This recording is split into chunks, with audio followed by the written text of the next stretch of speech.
Subhuti was one of the chief disciples of Buddha, and he had been long wanting to propagate the teachings of his master. One morning, during Buddha's sojourn in Jetavana, just outside his abode Gandakutir, prostrated before Buddha and sought his permission to spread his message far and wide. "Get up, Subhuti," Buddha said. "It's not easy being a teacher. Even if you are speaking beautiful words, there will be plenty who will criticize and condemn you. And grace, oh Shasta, I'm sure it won't affect me. Do I have Tathagat's permission?" Buddha remained silent for a few minutes and made no further remarks. Subhuti sat there with his head bowed. Meanwhile, other monks approached Buddha with urgent tasks relating to Jetavana and other viharas, retreat centers, and monasteries that were mushrooming in all parts of India. 3 hours later, Buddha had his meal and went inside his cottage for his daily rest. 2 more hours passed, and when Buddha emerged again for the evening discourse, Subhuti was still outside with his head bowed. "Subhuti," he said, "still here. But you got your answer from my silence. I'm not wise enough to know the meaning of Tathagat's silence, Lord. One is." Buddha smiled and assumed his lotus posture. "What if you go to a village to teach, Subhuti, and people choose not to listen to you? What will you do?" "I'll not mind, Lord, for I'll remind myself that at least they are not calling me names or accusing me. What if they do that? I'll still smile, O Tathagat. Or I'll remind myself that this is a small price to pay for spreading your message, that they may be doing much worse by abusing me physically. And what if they do that and hurl stones at you? I'll still be okay with Tathagat's grace. I'll remind myself that at least they have not pinned me down and stabbed me. They do that. I'll take heart thinking that they have not killed me. And what if, Subhuti?" Buddha asked in his usual detachment. "They do kill you. I'll be most happy, Tathagat," Subhuti replied, nodding his head for the first time. Beholding the beautiful form of Buddha with tearful eyes, he continued, "Other than dying by Tathagat's feet, I cannot think of a better nirvana than dying spreading Tathagat's message." "Subhuti," Buddha said, rising from his seat and embracing him, "you are fit to be a teacher. Mourning was merely your test of patience. You have the spiritual attitude required to take on a great cause. In this wisdom of a lifetime, nothing else perhaps could spell any clearer the 3 core virtues that define a person's spiritual attitude: patience, selflessness, and determination. Subhuti's character, I also see a sense of gratitude and surrender.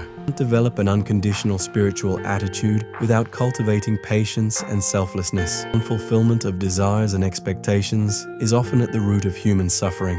Why don't people value me? Why doesn't my partner love me? Why isn't the world waiting for me? Why isn't my work appreciated? So on. I start giving a sermon on how expectations are bad. It won't work, because you already know all that. We are so compelled and controlled by our emotions and desires that when in the throes of them, our viewpoint seems so right and legit. No logic works at that time. That, however, can't be the excuse for not evolving spiritually. And that leads me to the crux of the matter today: spiritual attitude.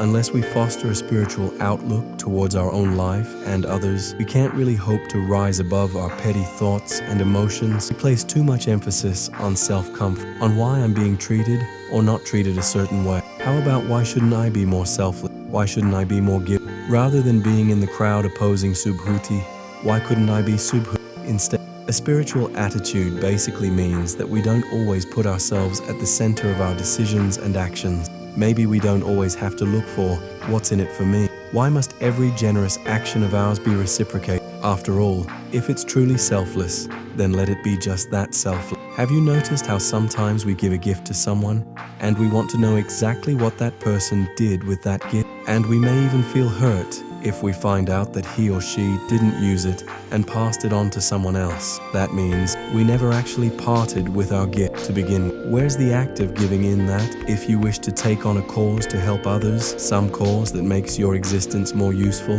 which in turn will make your life more fulfilling, developing a spiritual attitude towards life and our world is a must, which essentially means that just because the other person is hurting me, or people disagree with me and don't reciprocate, etc., are not good enough reasons for me to abandon patience, selflessness, and compassion. And sometimes, the only way of transcending your small personal issues is by devoting your energy to bigger ones.